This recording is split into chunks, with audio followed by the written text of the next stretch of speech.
Trachea में। Front किसको बोलते हैं? जो इंटीरियर पोर्शन होता है उसको क्या बोलते हैं हम लोग?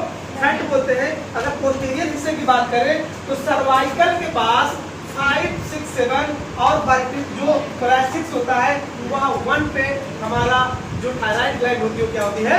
प्रेजेंट होती है। अगर हम इसकी बात करें कि वेट कितना होता है, तो थायराइड ग्लैंड का वेट होता है तो होता है 25 ग्राम। कितना वेट होता है? 25 ग्राम। किस शेप की होती है? बटरफ्लाई शेप की होती है और लार्जेस्ट एंडोक्राइन ग्लैंड है। लॉन्ग की बात करें कितनी लॉन्ग होती है? तो 5 सेंटीमीटर। विड्थ कितनी होती है? 3 सेंटीमीटर। और थिक कितनी होती तो 2 सेंटीमीटर। तो ये पूरी सिचुएशन थी किसकी? थायराइड ग्लैंड की। तो थायराइड ग्लैंड कई सारे हार्मोन्स को सिक्रीट करती है जो क्या करते हैं हमारे बॉडी में मेटाबोलाइज के लिए क्या करते हैं? हेल्प करते हैं। तो 3 प्रकार के थायराइड ग्लैंड हार्मोन सिक्रीट करती है। जो फर्स्ट हार्मोन्स होता है इसको हम लोग बोलते हैं T3, T4 और कैल्सिटोनिन। जो 3 हार्मोन्स होते हैं बहुत ही इंपॉर्टेंट हार्मोन्स होते हैं। जो T3 हार्मोन्स है उसको हम लोग बोलते हैं ट्राईआइडोथायरोनिन। क्या बोलते हैं? ट्राईआइडोथायरोनिन।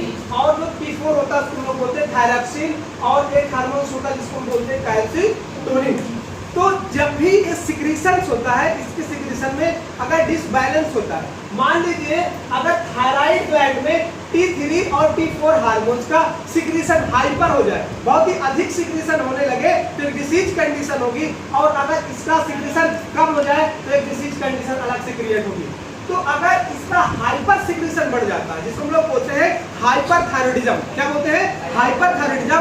जब हाइपरथायरॉयडिज्म होगा तो पेशेंट का क्या करेगा कि बेसल मेटाबॉलिक रेट जो होगा वो बढ़ जाएगा। और उसके बढ़ने से क्या होगा कि पेशेंट को बहुत ही ज्यादा टेम्परेचर इंक्रीज हो जाएगा बॉडी के अंदर। और टेम्परेचर के साथ साथ पेशेंट का वेट बहुत ही फास्ट लॉस होता है। इसको हम किस प्रकार की थायराइड बोलते हैं? जिसको आप लोग थायराइड बोलते हो ना, बोलते हैं कि थायराइड की प्रॉब्लम तो नहीं है। थायराइड की प्रॉब्लम क्यों क्रिएट होती है? जब थायराइड ग्लैंड से T3 और T4 का हाइपर सिक्रीशन होने लगता है तो एक प्रकार की थायराइड हो जाती है जिसको हम लोग बोलते हैं हाइपर थायराइडिज्म। हाइपर मींस अधिक, थायराइडिज्म मींस कि थायरॉक्सिन जो हार्मोन्स है उसका सिक्रीशन बहुत ही अधिक हो रहा है, उसकी वजह से प्रॉब्लम हो रही है। तो क्या क्या सिम्टम आते हैं उसके बारे में हम लोग डिक्लेयर करते हैं कि अगर हाइपरथायरॉयडिज्म किसी को डिसीज हो रही है, हाइपर सिक्रीशन हो रहा है थायराइड से थायरॉक्सिन हार्मोन्स का, तो क्या क्या प्रॉब्लम्स आएगी इसके बारे में हम डिस्कस करेंगे। हाइपर और एक डिसीज हाइपो, कि किस प्रकार की थायराइड में कैसे आपको डायग्नोसिस करना है, किस प्रकार के सिम्टम दिखाई देंगे। अगर किसी को हाइपर थायराइड मतलब कि थायराइड की किसी को प्रॉब्लम है और हाइपर थायरॉयडिज्म का कोई पेशेंट है तो उस पेशेंट को हीट लॉस होगा, मतलब कि हीट टॉलरेंस होता है। हीट टॉलरेंस होता है उसको गर्मी लगती है, पूरे दिन उसको बहुत गर्मी लगती है और उसका वेट बढ़ जाता है, भूख नहीं लगती पेशेंट को और खाना मतलब कि पेशेंट का जो वेट है बिल्कुल कम होता जाता है, बिल्कुल कम हो जाएगा। हाइपर सिक्रीशन होगा तो बहुत ही कम हो जाएगा, वेट बिल्कुल नहीं रहेगा, बिल्कुल पतला पतला रहेगा। और पेशेंट का जो पल्स रेट है वो बिल्कुल बढ़ जाता है। टेम्परेचर रेगुलर पेशेंट को बना रहता है, ऐसा लगता है उसको फीवर है। जब भी उसको अपने बॉडी को टच करेगा ऐसा लगता है उसको टेम्परेचर है। तो थायराइड की प्रॉब्लम होती है, जैसे बताते हैं।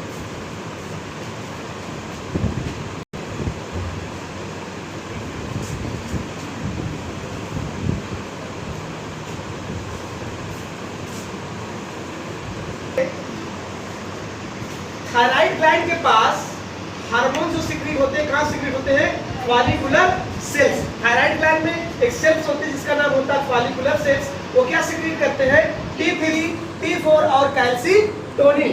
T3 को हम लोग क्या बोलते हैं? ट्राईआइडोथायरोनिन। और T4 को हम लोग क्या बोलते हैं? थायरॉक्सिन। और एक हार्मोन होता है जिसका नाम होता है कैल्सिटोनिन। ये जो T3 और T4 है यह रिस्पॉन्सिबल होते हैं हमारे मेटाबॉलिक रेट को बढ़ाने के लिए और कम करने के लिए। अगर इनकी संख्या बढ़ी, देखिए अगर ये मेटाबॉलिक रेट पे काम कर रहे हैं तो अगर T4 और T3 इनका सिक्रीशन बॉडी के अंदर ज्यादा हुआ तो क्या करेंगे कि जो बेसल मेटाबॉलिक रेट है वो भी बढ़ेगा। और अगर बेसल मेटाबॉलिक रेट बढ़ता है तो जाहिर सी बात है कि हमारे बॉडी क्या बढ़ेगा? टेम्परेचर बढ़ेगा। देखिए जब आप खाना खाते हो तो आपको गर्मी लगती है, गर्मी लगती है क्यों? क्योंकि डाइजेशन होता है और उस समय टेम्परेचर इंक्रीज होगा, और जब टेम्परेचर इंक्रीज होता है तो पेशेंट का पल्स रेट भी बढ़ता है। क्या बढ़ता है? पेशेंट का पल्स रेट। और अगर पल्स रेट बढ़ेगा, मेटाबॉलिक रेट होगा, तो फूड जल्दी जल्दी डाइजेस्ट होगा, तो पेशेंट को लगेगा नहीं और पेशेंट क्या हो जाएगा? पतला हो जाएगा। क्या हो जाएगा? पेशेंट पतला। कि मतलब कि इस प्रकार की थायराइड है पेशेंट को कि हाइपरथायराइडिज्म है। पेशेंट के पास जो हार्मोन्स का सिक्रीशन है वो T4 और T3 का ज्यादा सिक्रीशन है, जिसके माध्यम से उसका वेट गेन नहीं हो पाता, उसका वेट क्या हो जाता है? लूज हो जाता है। पेशेंट को कंटिन्यू टेम्परेचर बना रहता है और पल्स रेट बढ़ा रहता है। वोमिटिंग लगती है पर होती नहीं है। ऐसा सिम्टम आता है पेशेंट को कि वोमिटिंग करने का मन करता है पेशेंट को, लेकिन वोमिटिंग नहीं होती। तो यह इस प्रकार की कंडीशन है जब T3 और T4 का सिक्रेशन ज्यादा हो रहा है। ठीक है, ये समझ में आया कि किस सेल से सिक्रीट होगा? फॉलिकुलर सेल से। क्या सिक्रीट होगा? T3, T4 और कैल्सीटोनिन। तो थायराइड ग्लैंड से ध्यान रखिएगा, सिर्फ 3 हार्मोन सिक्रीट होते हैं, T3, T4 और कैल्सीटोनिन। बिल्कुल इसको याद रखिएगा, भूलिएगा नहीं। 3 प्रकार के हार्मोन्स होते हैं। जो कैल्सीटोनिन हार्मोन्स होता है, इसका काम क्या होता है कि यह ब्लड से कैल्शियम के लेवल को रिड्यूस कर देता है, डिक्रीज करने का काम करता है। अगर इसका सिक्रीशन बहुत ही अधिक हुआ थायराइड ग्लैंड से, तो हमारे बॉडी के अंदर कमी किसकी हो जाएगी? कैल्शियम की कमी हो जाएगी। किसकी कमी हो जाएगी?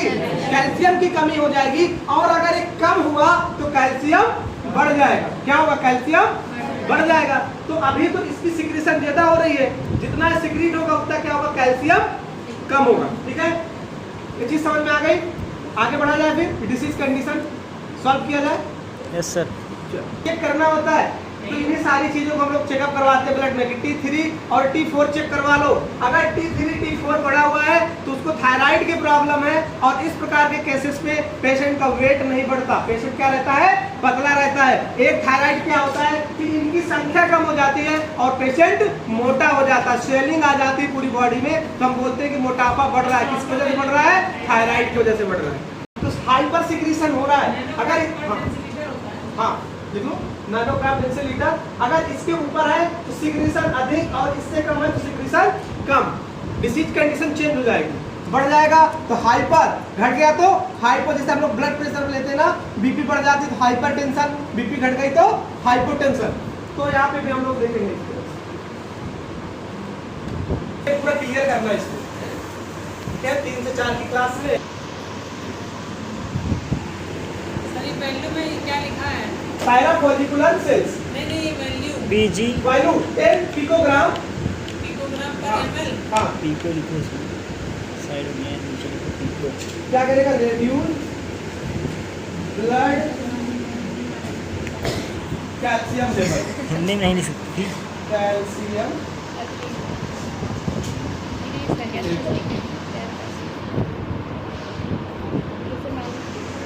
इधर ये रखा सामने है। वाह वाह वाह। लिख लो कैल्सीटोनिन का फंक्शन। ऐसे अगर पैराग्राफ से आप लिखोगे तो शायद आपको जल्दी समझ में भी आ जाएगा। ठीक है, लिख लो पैराफॉलिकुलर सेल्स ये होता है। नॉर्मल वैल्यू क्या होती है? 10 पिकोग्राम प्रति ml होता है। रिड्यूस क्या करेगा? ब्लड को, कैल्शियम को किससे रिड्यूस करेगा? ब्लड के अंदर से। ठीक है, ये चीज हो गया कैल्शियम और फास्फोरस की वजह। ठीक है, तो ये क्या करेगा कि जो कैल्शियम अगर हम लोग नहीं ले पाते अपनी डाइट से, तो कैल्शियम क्या होता है कि कैल्शियम हमारी बोन से आता है, लेकिन कैल्सीटोनिन क्या काम करता है कि बोन से जो कैल्शियम आ रहा है, रिअब्जॉर्ब हो रहा है, उसको इनहिबिट कर देता है। क्या कर देता है? उसको इनहिबिट मतलब कि उसको तो कैल्शियम चाहिए नहीं, वो तो ब्लड से कैल्शियम को कम ही करेगा, तो बोन से आने के लिए रिअब्जॉर्प्शन भी क्या कर देता है? इनहिबिट कर देगा। क्या काम करेगा? इनहिबिट। तो जब भी आपको कैल्सीटोनिन हम लोग इंजेक्शन इमरजेंसी कंडीशन में पेशेंट को देते हैं, या किसी को स्टोन बनी हो, किसी को स्टोन हो गए तभी हम लोग कैल्सीटोनिन देंगे, या किसी को हाइपरकैलमिया हो जाए, हाइपरकैलमिया मींस कि कैल्शियम लेवल बढ़ जाए ब्लड के अंदर, तब भी हम लोग क्या देंगे? कैल्सीटोनिन देते हैं। क्या देते हैं? कैल्सीटोनिन। या दूसरा इंजेक्शन आता है जिसको फ्रूक्सामाइड और लैसिक्स के नाम से आता है, 2 इंजेक्शन देते हैं। देखो, हाइपरथायराइडिज्म मींस क्या होता है कि एक्सेसिव सिक्रीशन ऑफ T3 और T4। अगर यह हार्मोन्स ज्यादा मात्रा में निकलेगा तो क्या होगा? इंक्रीज होगा BMR। BMR को हम लोग क्या बोलते हैं? Basic metabolic rate. अगर बेसिक मेटाबॉलिक रेट बढ़ेगा तो क्या बढ़ेगा, इंक्रीज होगा टेम्परेचर। क्या होगा, टेम्परेचर। जब भी किसी पेशेंट को फीवर आता है या आपको कभी फीवर आए तो आप देखिएगा आपका पल्स रेट ऑटोमेटिक बढ़ जाता है। जब टेम्परेचर इंक्रीज होगा तो क्या हो जाएगा, पल्स रेट बढ़ेगा। उस कंडीशन में क्या हो जाएगा, पेशेंट को टेकीकार्डिया हो जाएगा। क्या हो जाएगा, टेकीकार्डिया। और टेकीकार्डिया क्या होता है कि 100 के ऊपर पल्स रेट चला जाए उसको लोग क्या बोलते हैं, टेकीकार्डिया। दूसरा क्या सिम्टम आएंगे, patient feeling warm in all time. All time उसको लगेगा कि बहुत गर्मी लग रही है पेशेंट को। और क्या होगा, वेट उसका लूज होगा, वेट उसका बढ़ेगा नहीं। क्यों, क्योंकि बीएमआर बहुत ज्यादा बढ़ा हुआ है। दूसरा हीट इंटॉलरेंस, मतलब उसको बहुत गर्मी लगेगी, इतना गर्मी लगेगी नॉर्मल टेम्परेचर में भी उसको बहुत हीट लगेगा।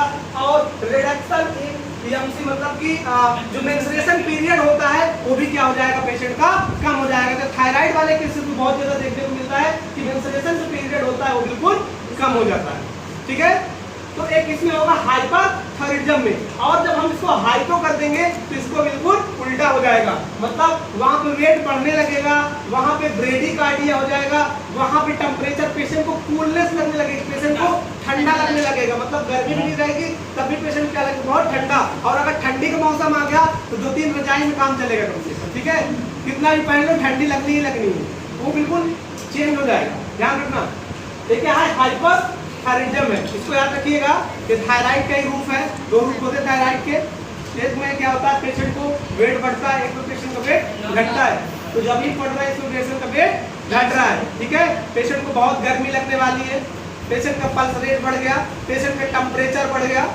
ठीक है,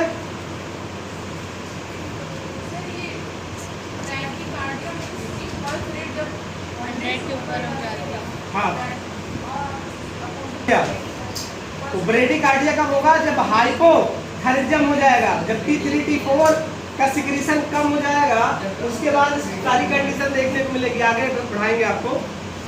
हाइपोथायराइडिज्म क्या होता है, अगर हाइपो सिक्रीशन होगा T3 और T4 का, हाइपो मींस होता है कम, तो डिक्रीज क्या हो जाएगा, बीएमआर बेसिक जो होता है, बेसिक मेटाबॉलिक रेट होता है वो डिक्रीज हो जाएगा।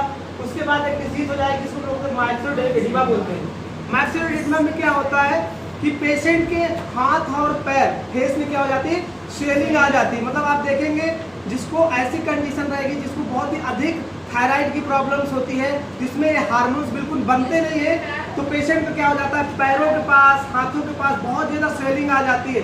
और जब बीएमआर कम होता है तो क्या हो जाता है, स्वेलिंग आने के कारण उसका वेट बढ़ता है। ठीक है, और जब उसका वेट बढ़ेगा तो ग्लूकोज नहीं बनेगा, और जब ग्लूकोज नहीं बनेगा तो पेशेंट क्या हो जाएगा, कोमा में चला जाएगा। और अगर कोमा में चला जाएगा तो पेशेंट की डेथ हो जाएगी, क्योंकि हमारे सेल्स को क्या चाहिए, ग्लूकोज चाहिए। और ग्लूकोज जब सेल्स में जा नहीं पाएगा तो पहले तो उसका ब्रेन काम करना बंद कर देगा, और जब ब्रेन काम करना बंद कर दिया तो पेशेंट किसमें चला गया, कोमा के अंदर। और कोमा से फिर धीरे धीरे उसकी सेल्स डैमेज होना चालू हो जाएंगी और पेशेंट की फाइनली क्या हो जाएगी, डेथ हो जाएगी। ठीक है, एक इस कंडीशन में होगी माइक्रो एडिमा, एक डिसीज है। ठीक है, पूछा जाता है कि एडल्ट में कॉमन थायराइड डिसऑर्डर क्या होता है, तो आपको क्या लिखना है, माइक्रो एडिमा। ये डिसीज बहुत ही देखने को मिलेगी कि T3 और T4 का सिक्रीशन कम हो गया, हाइपो सिक्रीशन हो गया पेशेंट को। लिखो जल्दी जल्दी लिखो, फिर आगे इसका गेन हो जाएगा। क्या हो जाएगा, वेट गेन हो जाएगा। दूसरा सिम्टम क्या है, ड्राई स्किन हो जाएंगी, ड्राई स्किन। तीसरा क्या हो जाएगा, ब्रेडिकार्डिया। ब्रेडिकार्डिया मीन्स क्या होता है, पल्स रेट 60 के नीचे हो जाएगी। डिग्री मत बोलो, आप लोग बोला करिए, बिल्कुल अगर ब्रेडिकार्डिया की बात आती है तो 100 के ऊपर, ब्रेडिकार्डिया की बात आती है 60 के बिलो। ठीक है, तो लिख दिया जाए 60 बिलो पल्स रेट। ठीक है, फिर सिम्टम है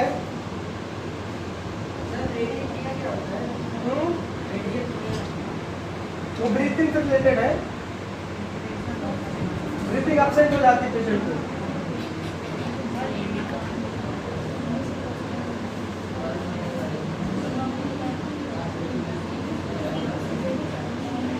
टॉलरेंस कोल्ड, 60 से ऊपर इसमें आप मेडिसिन दे सकते हो। पहला ये क्या लिखा, आयन लिखा। पहला दे सकते हो आप लोग कि हार्मोनल रिप्लेसमेंट करवा सकते हैं। रिप्लेसमेंट। दूसरी एक मेडिसिन आती है जिसका नाम है लीवोथैरेक्सिन, बहुत इंपॉर्टेंट है।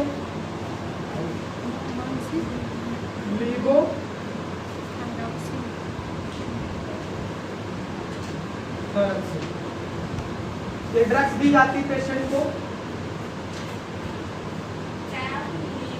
लीवोथैरेक्सिन मोस्ट कॉमन यही ड्रग्स है, आपको यही देखने को मिलेगा। क्या चीज? एमजी के हिसाब से क्यों देते हैं? क्योंकि पेशेंट का चेक किया जाता है T3 और T4 लेवल, ठीक है। अगर T3 T4 बहुत ही सीवियर कंडीशन है तो उस हिसाब से डोज बढ़ जाए। जैसा हम लोग इंसुलिन के इंजेक्शन देते हैं पेशेंट को, 2 यूनिट देंगे, 4 यूनिट देंगे, 6 देंगे। तो अगर 50, जैसा कि 250 पेशेंट का डायबिटीज है तो हम लोग कितना देंगे? 4 यूनिट। अगर 300 हुआ तो 6 यूनिट, 350 हुआ तो 8 यूनिट। तो वैसे थायरॉक्सिन और T4 और T3 का जो लेवल होता है, नहीं 25 और 50 दोनों आती है। अगर बहुत ही सीवियर कंडीशन है, मतलब कि अगर TSH भी कम है, ठीक है, TSH भी कम है, T3 और T4 कम है, इसका मतलब है कि प्रोडक्शन बहुत कम होगा क्योंकि TSH निकल नहीं रहा, हमें 50 mg देना है। अगर TSH की मात्रा अच्छी है, किसी कारणवश थायराइड में T3 और T4 नहीं निकला तो 25 देंगे, जिससे कि TSH को स्टिमुलेट करेगा ग्लैंड को और धीरे धीरे लेवल मेंटेन हो जाएगा। क्योंकि ना हमें लेवल को बढ़ाना नहीं, हमें थायराइड के लेवल को क्या करना है? मेंटेन करके रखना है ना। तो डॉक्टर बोलते हैं कि अगर आपको थायराइड हो गई तो आपको लाइफ टाइम मेडिसिन खानी पड़ेगी। देखिए, अगर थायराइड के अंदर जो ग्लैंड है इसमें कभी कैंसर वैंसर हो जाए तब बहुत प्रॉब्लम होती है। तब उस कंडीशन में थायराइड ग्लैंड को निकाला भी जाता है, उसको हम लोग बोलते हैं थायराइडेक्टोमी, ठीक है। उस कंडीशन में क्या होता है? थायराइड ग्लैंड को रिमूव कर दिया जाता है, बाहर कर दिया जाता है। फिर पेशेंट का क्या चलेगा? ट्रीटमेंट, मतलब आपको फिर मेडिसिन बाहर से लेना पड़ेगा, ब्लड में डायरेक्ट डालना पड़ेगा ना मेडिसिन को, क्योंकि T3 T4 निकलेगा नहीं, थायराइड ग्लैंड ही खत्म कर दिया गया, ठीक है। उस कंडीशन में क्या होगा? थायराइडेक्टोमी करवाते हैं हम लोग। तो क्या होगा? पेशेंट का वेट गेन होगा, वेट गेन के साथ क्या होगा? ड्राई स्किन हो जाएगी और क्या हो जाएगा? ब्रेडिकार्डिया हो जाएगा। इंटॉलरेंस किससे हो जाएगा? कोल्ड से, उसको ठंड से बहुत ठंड लगेगी।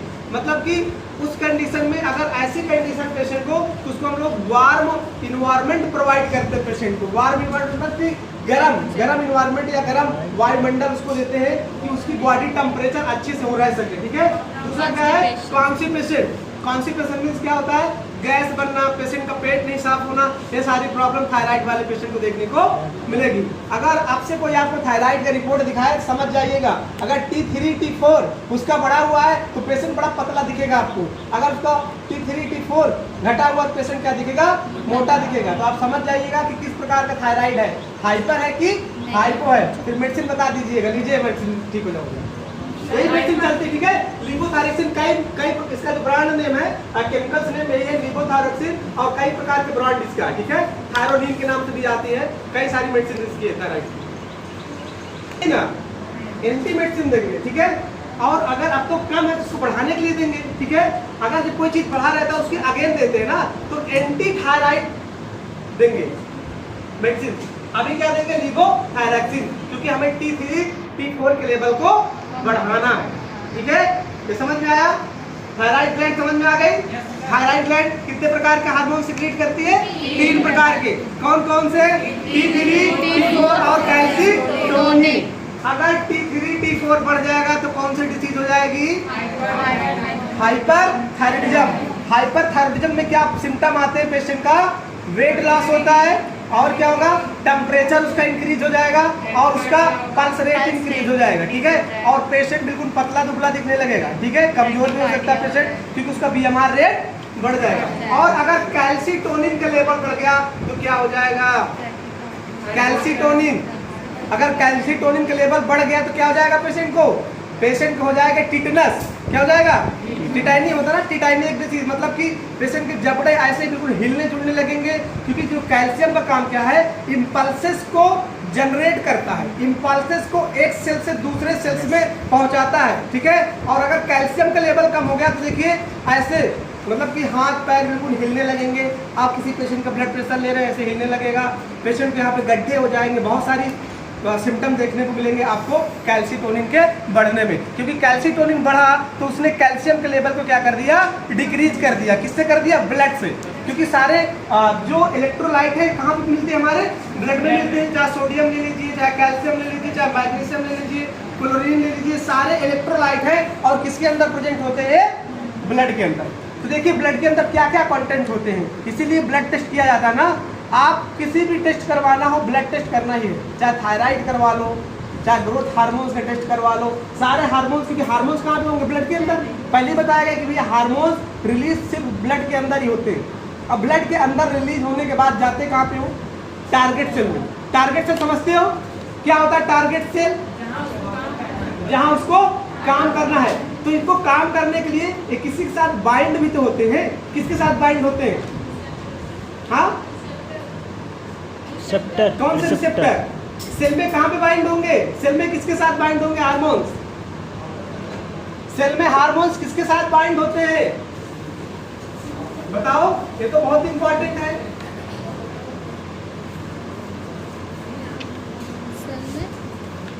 सेल में किसके साथ बाइंड होंगे, हार्मोन्स।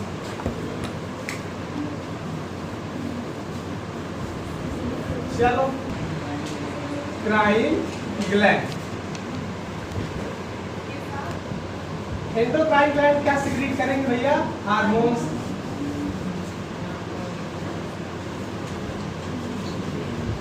हार्मोन्स कहाँ जाएगा, ब्लड के अंदर जाएगा, ब्लड स्ट्रीम बोल दिया जाएगा, टारगेट सेल में जाएगा।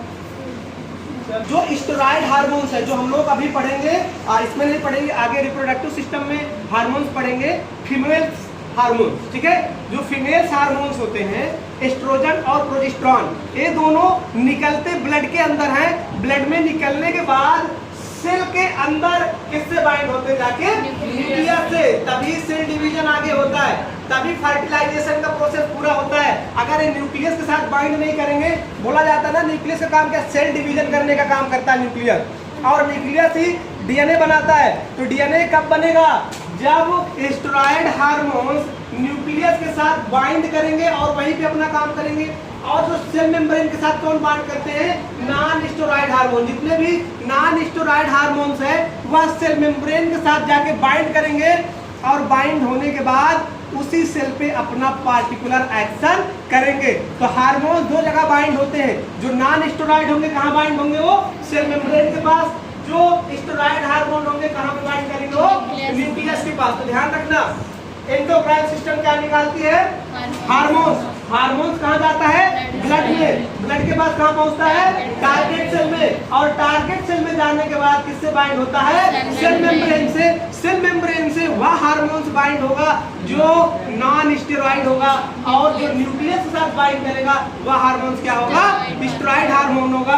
और एंडोक्राइन सिस्टम के पास कोई भी डक्ट या कोई भी नली प्रेजेंट नहीं होती, इसीलिए उसका हार्मोन डायरेक्ट काम जाता है, ब्लड के अंदर आता है। और ब्लड का काम क्या है, घूमना, ब्लड तो ट्रैवल कर रहा है, तो हार्मोन भी उसके साथ ट्रैवल करना चालू कर देगा। हार्मोन बिल्कुल खुश हो जाता है, घुमाओ पूरी बॉडी में, वो घूमता रहता है। जैसे नाव घुमाते ना, जैसे नाव होती है जहाज, उसमें चलती पानी के अंदर, है ना।